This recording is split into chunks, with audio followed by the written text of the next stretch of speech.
Je pense que c'était une mission qui a été assez intéressante, qui nous a permis un peu de voir la mise en œuvre du GETPI ici en Afrique du Sud et de comparer un peu par rapport au Sénégal, en tout cas, qu'est-ce qu'on fait au niveau de la mise en œuvre.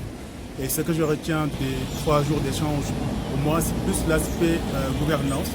Aujourd'hui, il apparaît clairement qu'au Sénégal, nous avons besoin de renforcer notre gouvernance du GETPI, d'essayer de le porter à un niveau politique un peu plus élevé et voir aussi comment améliorer la coordination entre les différents ministères qui sont partie prenante dans la mise en œuvre de ce partenariat-là.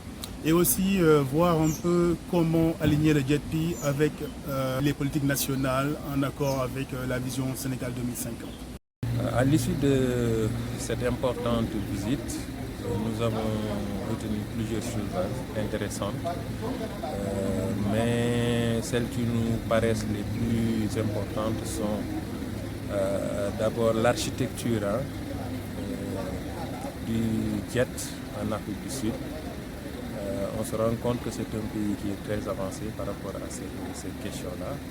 C'est compréhensible parce que c'est le premier pays qui a signé un GETPI en Afrique et ils sont vraiment développés dans la gouvernance et dans l'inclusion des différentes parties prenantes.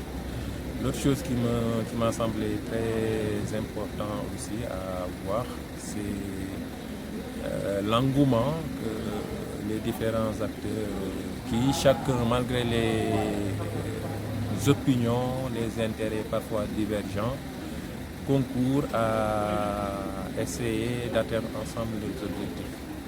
Enfin, le troisième aspect qui mériterait d'être souligné, c'est la capacité du système, en tout cas énergétique de l'Afrique du Sud, qui est quand même un peu différente en termes de capacité, mais aussi en termes de structure de celle du Sénégal, puisque c'est une structure qui est assez large, basée sur le charbon.